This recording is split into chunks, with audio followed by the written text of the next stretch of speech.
All right, Larry Krueger here from the Pig and a Pickle Krug Show with a little 49er video. And of course, check out Pig and a Pickle.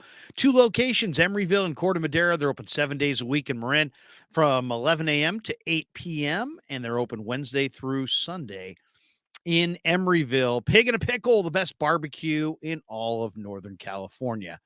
Well, we were down in Santa Clara today for 49er rookie minicamp day one, little 2-day event. Tomorrow, we'll get a chance to watch practice. Today, we got a chance to talk to some of the players. And some of the guys who stopped by included Darrell Luter Jr. And Darrell Luter Jr., I think, is going to be one of the best picks the 49ers made. It was interesting talking to the guy, very mature guy, very calm. He's married, he has a child. He's got a little girl, and this guy's he's a guy that I think is really going to be able to be plugged right in right away. I mean, this guy played in 36 games in 3 years at South Alabama. He's a 6 foot, 190-pound corner from Hattiesburg, Mississippi, who the Niners took in the 5th round, and he's got long arms. I mean, really long arms, like 33-inch arms. And he was the Sun Belt Defensive Player of the Year. He was coached by the same guy that coached Charvarius Ward in high school at Hines, or I should say, in JUCO ball at in community college. There was at Raymond Hill Community College, or in Raymond, Mississippi. Hines Community College, I should say, in Raymond, Mississippi. But Luter's an interesting guy for sure. Mature player, long arms, as I said, married with a child. And I asked him about how, a lot of the coaches from Corey Batoon, the offensive coordinator at South Alabama, said in an interview, I guess, with Jordan Elliott, who we had on the Krueg show recently, that Luter was in press coverage like 95% of the time when he was in college. On the boundary against opposing X receivers. And he played in a very similar defensive scheme. And I asked him about it, and sure enough, he kind of alluded to it. He thinks that he will be able to make a nice, smooth transition because there's a lot of similarities between the coverages that the Niners utilize and what he's used to doing in college there at South Alabama. So Darrell Luter Jr., just remember that name because this guy's really a nice player. And he was also a 2-year letterman in basketball. He talked a little bit about his multi-sport background, but this is a guy who I think is going to be able to really challenge Diamador Lenore for his starting spot right out of the chute. I don't think there's any question about that. He stood out to the 49ers at the Senior Bowl, and they had their pick of a number of day 3 corners, and they wanted Luter. And when you watch his tape, you can see that he feels most comfortable in press man. Now, he can play off coverage. He can play zone. He's a versatile guy who's played it all, but he's best at press man corner and getting up on the line of scrimmage and, going up against that boundary receiver and turning off his water. So, a lot of corners have that braggadocious, loud cockiness to them. This guy is also very, very confident in himself, but you can tell he's tempered he's not the loud, brash, confident corner. He's the cool, confident corner. I mean, he doesn't have that super aggressive attitude when you're talking to him. He sounds like any other player, where many corners sound like they've got, almost an extra amount of swagger to them, an extra amount of alpha in them. Luter was a kind of a quiet demeanor, but you can see he's got a ton of confidence. He's a mature kid. He's ready to play. And so we got a chance to talk to him. I thought that was an interesting conversation. Darrell Luter Jr. Remember that name because he is going to be a player. Another guy that we got a chance to talk to today was Dee Winters.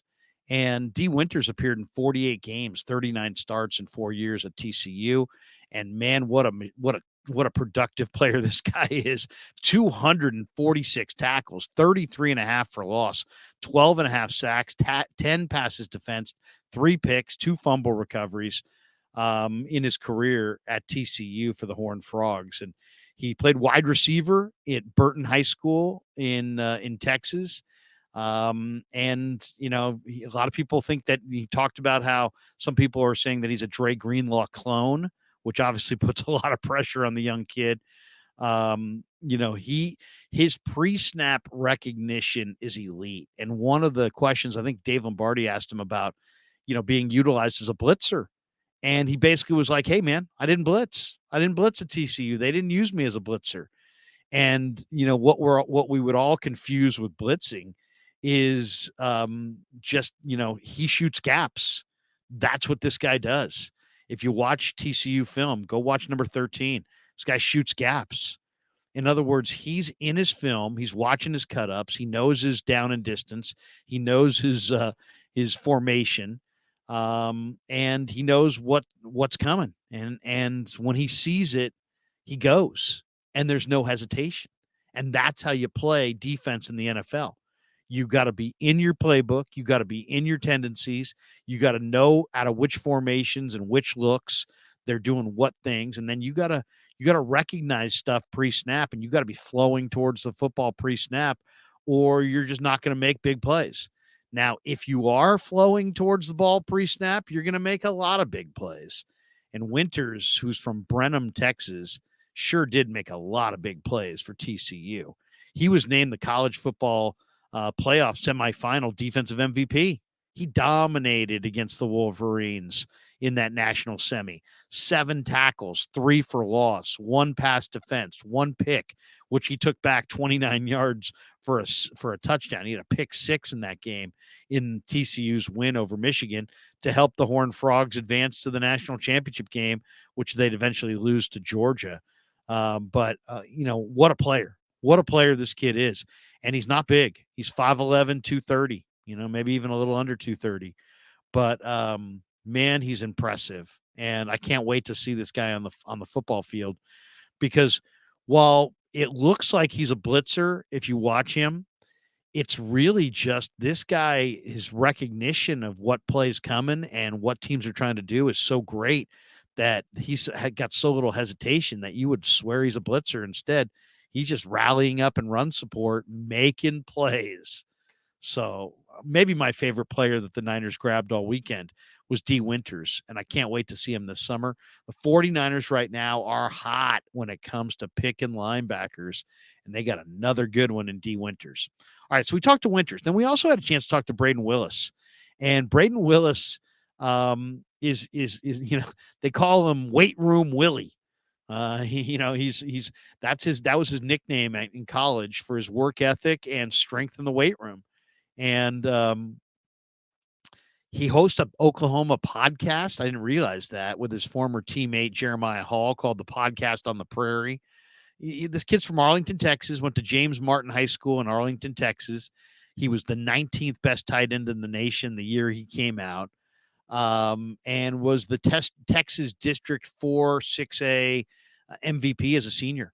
And then he's already graduated from Oklahoma. He's got his degree in economics in 2022. And just, this guy played in 58 games, 25 starts in 5 years for the Sooners, and registered 75 receptions for almost 1,000 yards and 13 touchdowns. One of the questions they asked him today was, "Hey man, Lincoln Riley jumped from Oklahoma to SC. You didn't. Why not?" And he's like, "Hey, I want to finish what I started, and I want to stay and show loyalty." And I thought that was very, very cool. Now, what is he? Is he a tight end? Is he a fullback? Is he a special teamer? I'll tell you what he is. He's a player. He's an absolute player. I don't know if he can block in line against NFL defensive ends. We're going to find out this summer, but this guy can block. And I don't know if you're going to use him as a tight end or a fullback, but this guy can block. And I mentioned to him, I said, "Braden, do you know that the 49ers have their highest draft standard that they have is the gold helmet designation?" And since Shanahan's been here, very few guys have actually been, gotten that gold helmet designation. Trey Lance, Colton McKivitz, a couple guys who got that designation. But it's very few players. Talanoa Hufanga was given the gold helmet designation. Well, this year, the Niners gave it to Jair Brown and to Braden Willis. And this is not a designation of the guys that we draft. This is of the entire group of players in any one draft. So we're talking about maybe handicapping 500 players. scouting 500 players, evaluating 500 players. Of those 500, maybe 10 to 15, maybe 20 max would wind up with gold helmet designations. And the 49ers in this draft got two of their gold helmet guys. So that tells me that they really love the player, and it tells everybody who covers the Niners that these are the guys they really loved. And if you look at the traits, they're usually guys who are productive college football players, but also are great people. They've got great traits, leadership qualities, qualities that go beyond the tangible, that reach over into the intangible. And I mentioned it to Braden. I said, did you know that you were given by the 49ers their highest draft grade, the gold helmet designation? And he's like, no, he's like, I'm just hearing about this for the first time. I didn't know anything about that. He goes, but that's really cool. That's really exciting. So that's interesting to me that they never even told him anywhere since the draft, hey, by the way, we gave you our gold helmet designation. We really think highly of you. Obviously, that's something that they care a lot about internally, but they don't always share it with the players. And I thought that was kind of interesting. He's like, he knew nothing about it. He knew nothing about the fact that the 49ers had him in like a class all his own with 15 or 20 other prospects out of like 500 or 600 that were in this, draft pool, let's say. And it's really closer to 1,000 when you look at all the guys who are eligible for the draft. But let's just say roughly out of 800 to 1,000 players that they scouted and evaluated, let's say they gave 15 to 20 gold helmet designations. Well, Braden Willis was one of them, but he didn't know anything about it. So I thought that was kind of interesting. Also, Willis, just from standing there next to him, not the biggest guy. I mean, he definitely doesn't look like a tight end. He as a tight end, he's on the shorter side. I would say he's 6'2.5" as a tight end, which he looks a little bit more like a fullback body than a tight end body. But what really, and I know Dave Lombardi asked him about, his effort after the catch is what separates this guy. This guy will twist and turn and fight and claw and break tackles and try to get every last yard. And he runs these routes over the middle of the field with zero fear, which is going to make him a perfect fit for the Niners because Debo, Ayuk, Jawan Jennings, Kittle, none of these guys are alligator arm guys in the middle of the field. None of these guys are hearing footsteps. None of these guys are peeking. Where's the safety? Where's the linebacker? Who's going to blow me up? The Niner receivers run across the middle of the field like they freaking own it. So this guy's going to fit in perfect because he doesn't fear getting hit across the middle of the field either. And he's got terrific ball skills. So we got a chance to talk to him. I thought he was really interesting. Then we also got a chance to talk to Ronnie Bell, who was the 49ers 7th round pick out of Michigan, the wide receiver. And I think he's going to have a hard time making the team, in my mind. But very mature player. He's got a younger brother who will join Michigan's football team this year. He originally committed to play basketball in college and signed a letter of intent to play at Missouri State and then joined Michigan, where he majored in English. So, but I mean, Ronnie Bell had quite a career, 47 games, 31 starts over 5 years, tore the ACL in 2021, but you would never know it because he bounced back in 2022 with a huge year. He was fantastic. So, really a very productive college receiver who doesn't run particularly well. He's a kid from Kansas City, Missouri, and just very underrated college receiver. I mean, and as far as is he going to make the team or not? I don't know. I mean, he was asked a little bit about Jim Harbaugh, and he said that one of the things that made me laugh about Harbaugh, he's like, man, yeah, Harbaugh will be out there in his khakis and his coaching shirt and his Sharpie and in his shirt and the whole deal, and then he'll like do a workout. And then, he'll be out there running around working out with the players. And then you'll see him back in his office and he'll be like, have a big ice bag on his shoulder and he's still working. And he's like, never even changes out of his khakis. He's like working out in his khakis. And then he's watching film in the same gear and the same outfit. And this time he's got a big ice bag on the shoulder. So some interesting Harbaugh Q&A there, and Ronnie Bell said that he hasn't, never been never been to the Bay Area, never been on the West Coast. So it's like a whole new thing. He said he's going to be here for the rest of the offseason program, which goes right up until June. So like a lot of these guys, Ronnie Bell's going to be out here learning the offense, doing field work. I'm sure he'll be at the workout on Friday, and then so you get the rookie mini camp, and then coming up shortly thereafter, they'll have the veteran mini camp. You get the whole squad together. Ronnie Bell's going to try to work on his game and make this team, and it's going to be a challenge. I'll say that right out of the chute because the Niners are loaded at wide receiver, and it's going to be very difficult for him to make it. And the last guy that we talked to today was an undrafted free agent, Jack Coletto. And Jack Coletto, spent his freshman year at Arizona Western College and tried to play quarterback, linebacker, did play quarterback and linebacker and fullback. The Niners are really looking at him as a fullback and a special teamer. I don't think he's not going to log any snaps at linebacker, but he may be there as an emergency quarterback. And after the way last season ended, maybe they feel like they want to have one guy on the roster somewhere that can play quarterback in a pinch. And Coletto's interesting. He's 6'3", 235 pounds, pretty athletic kid. He's not really what you're looking for at any spot, right? He's not really a quarterback in the NFL. He's not an NFL caliber linebacker, probably not even an NFL caliber fullback.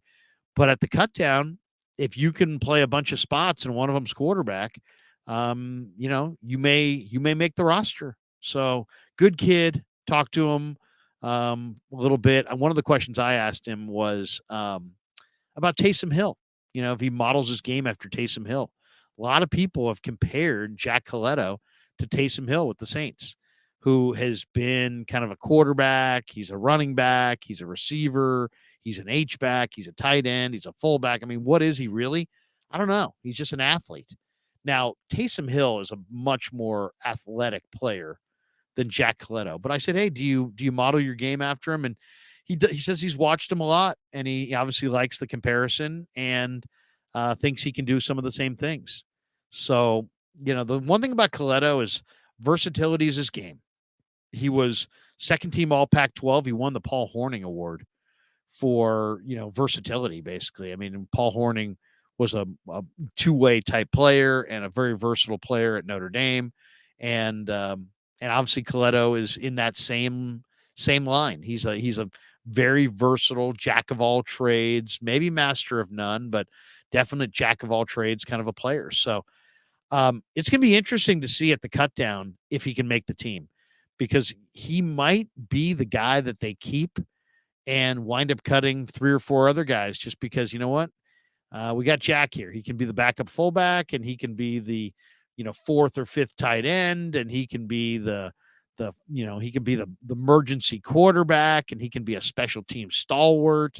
And I'll say this, one of the things that came out in the discussion with the reporters today is that 4 or 5 teams, including Sean Payton with the Denver Broncos, came knocking for Jack Coletto, and the 49ers, won the bidding, and it was an aggressive bidding process. So, to me, that tells me the 49ers like him, appreciate him, and really want him on the roster. Now, it doesn't guarantee that he's going to be on the roster. Heck, they gave Donovan West, I think, $90,000 guaranteed last year, and they cut him with the first round of cuts, the Arizona State center. They thought they had there was a lot of people projected him to go in the 3rd round, and he was an undrafted free agent. The Niners gave him some guaranteed money, and he just didn't make the team. So you never know. But Coletto was a guy that they competed against other teams. 4 other teams wanted him, including Denver, and the Niners were able to land him as an undrafted free agent. And now we're going to find out, can he land a roster spot? So interesting first day for sure down in Santa Clara. Tomorrow they'll hit the field, and we'll have a lot more to report on as far as who looks like what and how they're looking side by side and who looks super athletic. And we'll also talk to Steve Wilkes on Friday and get his first public thoughts on his defense and some of his new faces and obviously his new job as the 49ers defensive coordinator, taking over for D'Amico Ryans. All right, hope you enjoyed the 49er video. Thanks to Pig and a Pickle for being the title sponsor of the show. Check them out in Emeryville and Corte Madera. And thanks to all of you for supporting the Krueg Show on YouTube.